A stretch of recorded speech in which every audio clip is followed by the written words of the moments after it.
explain 1315 to you. Under current law, if you want to be a foster parent, in order to comply with the policies of social services according to their federal guidelines, you have to lock your weapon in one area and lock your ammunition in another area.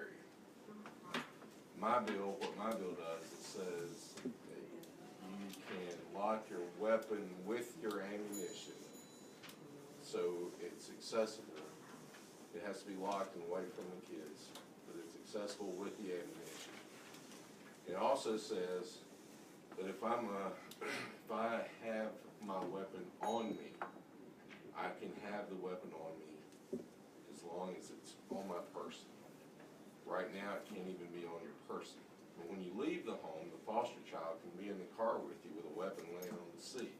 But when you're in the home, it has to be locked in one place and the ammunition in another. And this way, for those that want to have home protection, they can have the weapon and ammunition together, and they can have the weapon on. Right now, if you're a police officer, you can't even be a foster parent because you can't have your gun on while you're in the house. So that's what the bill does. Okay, any questions from the committee? Mr. Chairman? Dr. Bass. Question, is your intention for mainly law enforcement officers or? Well, it came to me from a retired law enforcement officer who's now wanting to be, him and his wife wanting to be a foster parent. We didn't know all this until we started looking at the regulations. And regardless of whether it's law enforcement or not, it's ridiculous to have a weapon when one's locked in one closet, ammunition's in the other. You can't even protect your home at that point. And it's pretty obvious that I'll leave the house, can be laying on the seat in foster care. The child can be in the car with me. So this is just a way to try to comply under the federal law, yet have those protections in place so that the individual can have the gun on them at the time that they're carrying it and have the ammunition and gun together. Mr. Chairman, you mentioned federal regulations and federal rules. Would this jeopardize any funding in any way if we're different from the feds?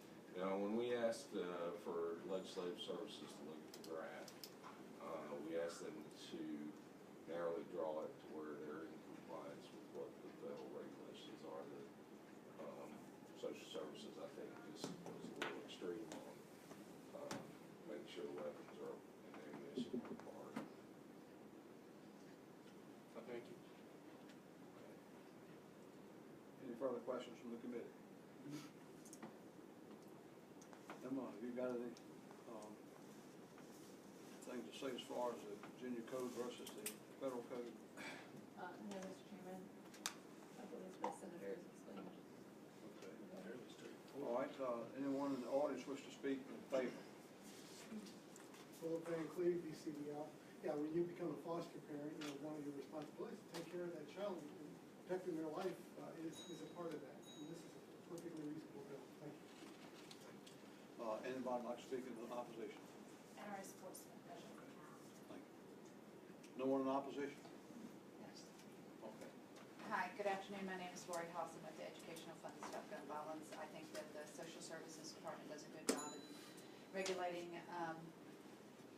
situations in foster care homes.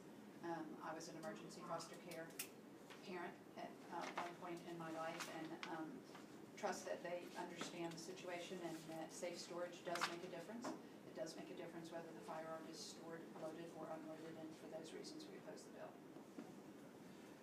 One way I look at it is a foster child has just as much right to be in public protection as any other child. To me, it discriminates against a foster child by not allowing the parent to allow proper protection.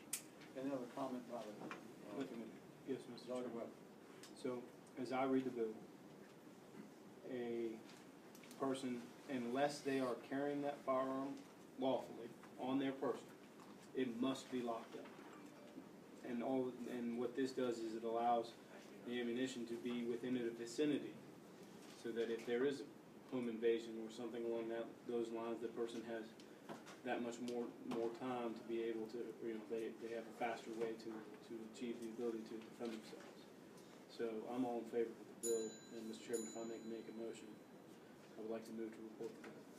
Do I have a second? Second. Okay, now, we've got a motion to report a second. Are there any other comments? If not, all in favor say aye. Aye. Opposed, no. No. One no. Motion carries. Bill passes. Thank you. Thank you, Senator. Senator Stewart, your timing is perfect. Thank you, Mr. Chairman. I was lucky enough to have Senator Ruff chair agriculture for me while I ran up here to defend this bill. Senate Bill Oh, well, 1023. then I'm gonna go down there, because I'm not. So I was gonna look after you. Don't worry. Senate Bill 1023, Mr. Chairman. What this bill does very simply, it keeps out-of-state police agencies from using the VSIN, which is the Virginia Criminal Information Network, to determine if our folks have a concealed weapons permit if they don't recognize our permit. And the reason that is if you go into, I'll use Maryland as an example, not that I want to beat up on Maryland, but I happen to represent the area right next to Maryland, and I have constituents who have suffered from this. If they go in and they have a concealed weapon, and a Maryland officer follows them, they can find that information out on VSIN. And unfortunately, there have been instances in some states, and I'm not saying it was Maryland, where they use that information, and then they would stop that car. Some would say they're manufacturing probable cause. I don't know if that's true or not. The upshot of it is if that person has that concealed weapon in that car, Maryland doesn't recognize that permit, they'll arrest them, they'll take them to jail, and they'll hold them without bond until they can get before a judge and get bonded out. And I've had that happen, and I know people that it's happened to. So what this bill very simply does is it protects Virginia citizens from out-of-state law enforcement officers using Virginia's information to arrest Virginia citizens.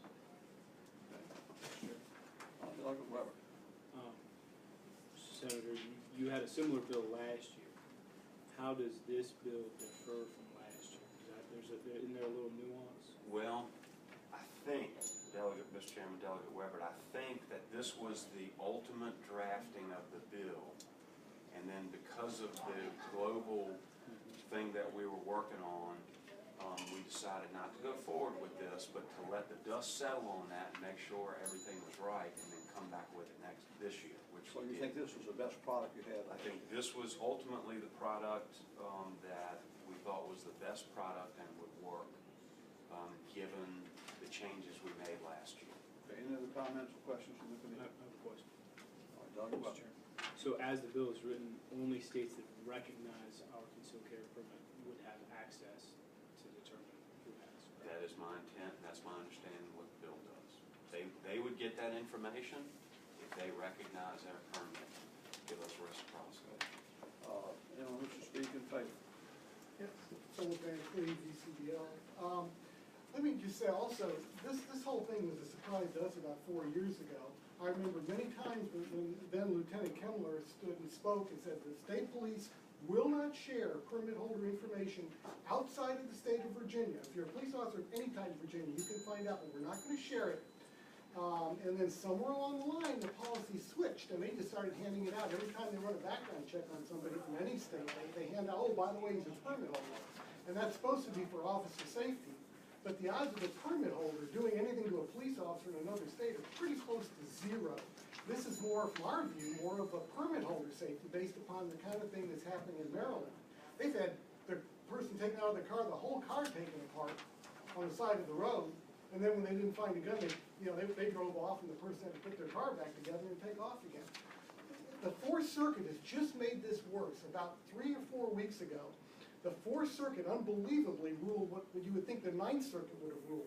They say now, whether you have a gun on you legally or illegally makes no difference. If you've got it on you, that gives the police the full authority to do a frisk on you, which also means searching the part of the car within your wingspan, just based on the fact that you've got a gun. It doesn't matter if it's legally and you've got a permit. So now if you go to Maryland, you don't have a gun with you. You just show up in Maryland, and they write you a ticket for something, and they check VSIN, you've got a permit. Now, they're gonna think you have a gun, you're gonna get frisked, you're gonna get taken out of the car, even if you're completely innocent. So, we view this bill as very important. Okay, yes, sir. Mr. Chairman, gentlemen, Bob Sattler, South Richmond. Senator Stewart is exceptionally gracious. I'm gonna be a little more direct. Maryland is nakedly hostile to any form of gun ownership. Just 2 or 3 years ago, an internal email was leaked directing troopers to stop motorists just for Second Amendment bumper and window stickers. The ruling only makes things worse. What Senator Stewart is doing is vital, and I urge you to support the bill. Anyone else in favor? NRA was. Okay, I don't know NRA. where she is. They're there. Oh, here's NRA. Anyone, Okay. the state police wish to make a statement on this? They love the bill. Mr. Chairman, the state police love this bill. I know they did. Out of fairness, I want to give you. I'm kidding. He told me they were gonna. Mr. Chairman, I understand. we understand what Senator Stewart is trying to accomplish with this bill, and we understand the issues that are very much at play here. I would simply say to Mr. Chairman and members of the committee that the department believes that while this bill is addressed at some very high-profile problems that have arisen, there are many other circumstances where the information that somebody is a concealed carry permit holder is useful in that traffic encounter. It can de-escalate situations. Not every police officer is inclined to react as these situations that this bill tries to deal with assumes that they are. Many police officers are not at all, even in other states, are not at all hostile to gun ownership or gun possession. And though their laws may prohibit it, Mr. Chairman, I think we ought to be open to the possibility that there would be police officers who would be more than happy to address a situation with a gun owner who did not know the law in that state. As a road trooper for several years, I can tell you, Mr. Chairman, I gave many warnings, and I suspect that I know that I'm not alone in that. So there are many cases where finding out that somebody is a concealed permit holder from another state, which would lessen the degree of severity for that person. And finally, Mr. Chairman, I would say that there are other cases where simply knowing that a gun is potentially at play in an encounter will de-escalate the encounter because it won't come up in a surprising scenario. If somebody sees it in a coat or in a glove box when the driver's going for the registration, instead of it being alarming, that police officer will then be prepared for that. And so it will serve as a protection for the public as well as the police officer. And so the department would just like the committee to consider that there are very legitimate implications for the safety of all involved, that information can be useful in those encounters. Thank you very much. Anyone else in opposition? Yes, Mr. Chairman, Andrew Goddard, Virginia Centre for Public Safety. We oppose the bill. All the time we hear that people with concealed carry permits are the most law-abiding people, they're the most reliable people, they wouldn't dream of breaking the law, they know all the rules, and yet now we're going to put in some way to protect them from when they break the law. And I don't think we should be giving protections to people who break the law. End of story. Yes, ma'am. Good afternoon, Lori House with the Educational Fund to Stop Gun Violence. We oppose the bill. Also, we understand that different states have different laws, and I think we all are compelled to abide by those laws. Speed limits are different, this is different, that's different, and if a surrounding state, or any state for that matter, prohibits certain behaviors with regard to concealed carry, and or they don't recognize our permit, I think that the permit holders in the Commonwealth of Virginia need to recognize those states' laws and not carry in that state. And the notion that someone, again, is going to break the law and then get some kind of carve-out protection just doesn't make sense to me. I understand where people can get caught up in a situation where it may be an accident or unintentional. I understand that. But, again, I think people with concealed carry permits are not intentionally breaking the law. They should know what the laws are in North Carolina and Maryland or West Virginia or New York or wherever they're traveling. So there are many reasons additionally to the ones that the state police offered that we agree with and support, so we oppose the bill. Senator Steele, I'll give you the last one. Mr. Chairman, I would only say in response to the opposition, this is not about people breaking the law. This is about using Virginia's information against Virginians who are otherwise law-abiding citizens, and they possess a valid concealed carry permit issued by the state of Virginia, and they've gone through all the requirements to get it. And the real easy way to fix this is just for Maryland to recognize their permit, and they can get the information. I think one point to remember is the person doesn't necessarily even have to have the weapon on to run into a problem. And that's one thing that concerns me, is that if Maryland has information, then they can stop that person and search them or whatever, even though they don't have, even though they realize they can't carry it in that state and don't carry it, and then they still come under the chance of being searched. It happens more than you know, Mr. Chairman. I'd like to move to report. Second. Motion's made and seconded to report. All in favor say aye. Aye. Opposed, no. The motion carries. The bill reports. Thank you, Mr. Chairman, members of the committee. We have one bill left. Hold your committee together, please. 904. Senator Obenshain's bill. This bill has been heard by this committee, or a similar, identical bill rather, from Delegate Miller, and the bill failed. Now, Scott, staff, maybe you give us some choices we have at this time. Mr. Chairman, this is an identical bill, it's kind of, to the bill that we heard from, Delegate Miller. It's, the will of the committee, whether to receive testimony, wait for the patron, how to act, but it is identical. What was our reasoning for not passing? Well, one of the reasons, I mean, this was for workers' compensation commissioners, and in the past it had been for law enforcement, mainly, and I think that was the key, and the Christmas tree, I think, that was getting weighted down too much. I think the primary difference is there's a workers' I guess. Workers' Compensation Commission or have anything, do anything where a former judge or a former prosecutor. I guess one choice we would have to table it, and that would lead over the possibility it could be heard tomorrow. Let me see if I can get in touch with the senator real quick.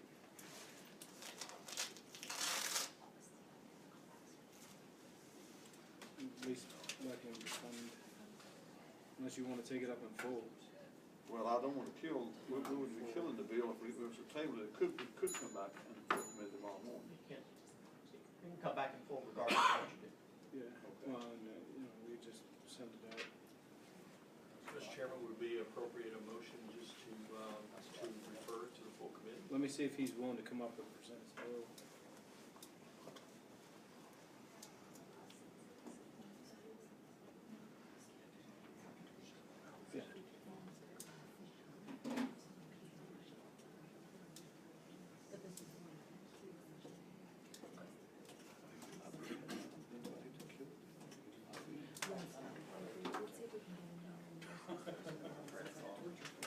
I just accidentally, his age was up here. I don't know. See, his aide was here. Is he, I don't know what committee he's in. I mean, He's on courts ag, is, isn't he? courts is done. He might have had to be in ag while Senator Stewart was here. We'll be at ease for a moment. I hate to kill a We person should've- bill we should've- not here. Well, we need to give him an opportunity to present. Did anybody have what the vote total was on the Miller bill? The Miller bill Well, was there was no appealed. motion. There's no motion, okay. Failed to report on the second. We just received no There was no motion. motion. I recall there was some. Well, I suggest we, Fact was if discussed, we, and there was also concern if somebody, for instance, is denied workers' comp, they could be violent. But there wasn't the same firearms training for those folks as our brothers that would include in this provision. I think that was the primary reason, You got in touch with me? They do. from what I remember of the previous discussion. You might have hostility to the attorney now. Well, and all the bill does is add them to the list of folks that don't necessarily have to go through the same process, correct? Oh, yeah, no, I'm just, And it adds them to the list of people that can carry for housing. On the courthouse, that was another. I think that was the other issue. I have not had a response from the senator yet. Look up Jackson's.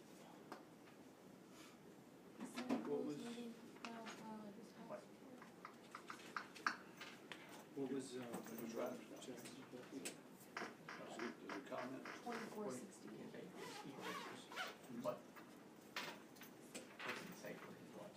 No.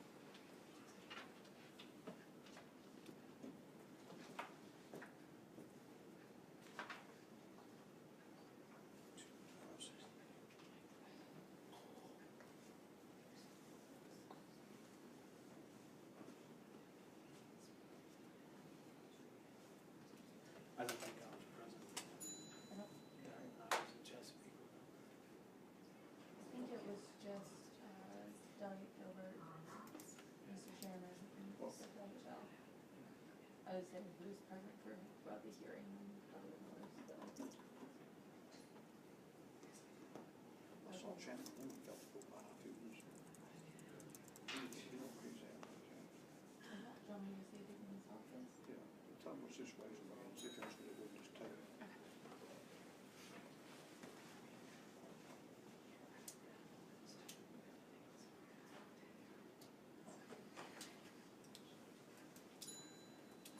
Did you just see that John? One of them, my head keeps getting on ORAD. Oh, well, you know, we're packing up the office. I'm like, I need my ORAD. He comes in with his arm load. All I want to do is put on a floor and stomp on it. It's like Superman. Like, that'd be fun.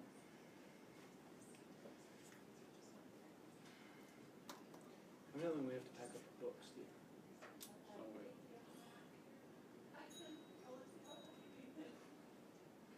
Takes more afternoon to pack everything.